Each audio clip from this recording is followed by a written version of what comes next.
we're here with Sandra Garrett. Sandra, thank you very much for your time. Thank you. And you are the founder and CEO of MediMergent. I am. Can you please tell us what problems are you looking to solve? MediMergent is a company focused on the collection and analysis of what we call real-world data or real-world evidence, information gleaned directly from the patient and from all of the healthcare stakeholders that they engage with.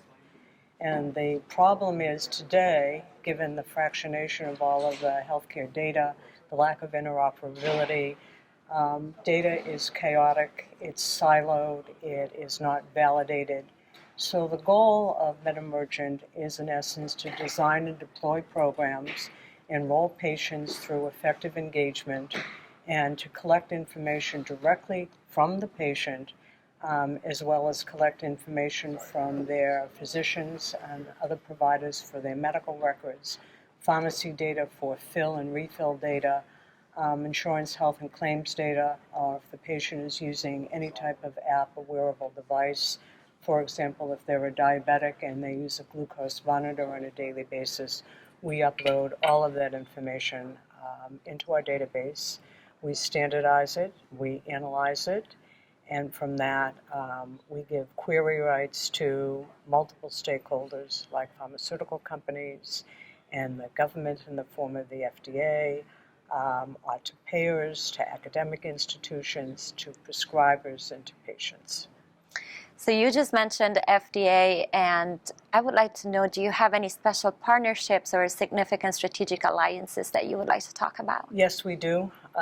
We have something called an RCA, or a Research Collaboration Agreement, in which we, by definition, collaborate with the FDA in jointly designing programs for data collection and joint collaboration around the analytics, the application of artificial intelligence, so that we, in essence, can analyze the data and from it derive what we call evidence or insights regarding outcomes, the relationship between patients and their drugs and the ultimate outcomes.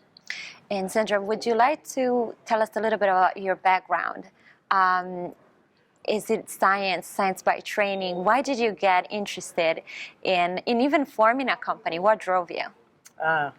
Well, my background and what drove me is probably two different things. My background is not in sciences, as a matter of fact. My degrees are in psychology. But early in my career, I had an academic appointment at the University of Texas Health Science Center in Dallas. I was lucky enough to get a sizable Health and Human Services grant to humanize physicians, to train healthcare professionals, including physicians, to become more empathetic in their engagement with patients. And from there, I became very involved in a movement, a humanistic medicine movement that brought me to Washington. And I had a series of jobs at that point that led me to believe, based on my father's wisdom to me, that there were two types of people, two types of employees, those who work for themselves and those who work for other people. I realized at that point I could only work for myself and started my first company in the very late 80s, early 90s that looked at blood pressure. And from there, we just took off. And then you took off. That is so wonderful, Sandra. Very good for you. And it's nice. I personally love female-operated companies and female-led companies. So. Well, so do I. Yes, obviously. So tell us a little bit about your key objectives for this year, and are you fundraising at this moment? Yes, we are. We started the company with friends and family, a private placement memorandum. We raised several million to design our technology, to deploy it in a proof of concept study. Once we validated the platform and our data analytics process with the FDA, we began to commercialize the company, so we are revenue generating. We've launched 2 large national programs, and we are at that position now of doing a Series A. The focus of the Series A is to expand the technologies.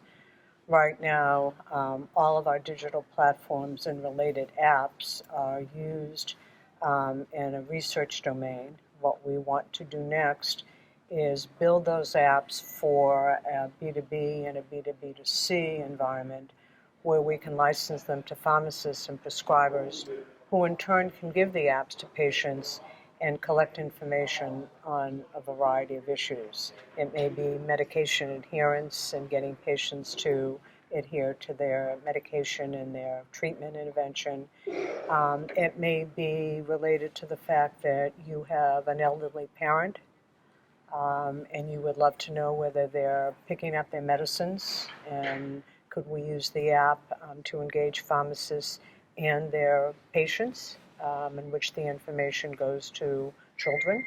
Yes, many useful uses. Yeah. So we really do want to look at consumer and the consumer base, and so our Series A is related to scale, build out of technology, and certainly build up of advanced analytics and more proprietary algorithms. Absolutely. So Sandra, I believe I've seen you before at CONNECTpreneur, and you're part of this community. So what is CONNECTpreneur for you, and what has your experience been like for you inside this ecosystem? So my first public presentation to the investment community was done in CONNECTpreneur. I think among the many takeaways that I got, not only from preparing for that presentation and actually presenting, as well as the follow-up networking, was the constant discipline and focus that's needed in defining messaging. That message needs to be very few words, carefully chosen, carefully connected, that delivers a powerful message. And that was a major takeaway from CONNECTpreneur community. That is wonderful, and hopefully it served you for your efforts in fundraising going forward, right? Absolutely. Yes. Thank you for the opportunity. Absolutely. Sandra, thank you so much for your time this morning. My pleasure. I loved connecting with you. Thank you. And we look forward to your success and hearing more about it. Thank you very much. Thank you.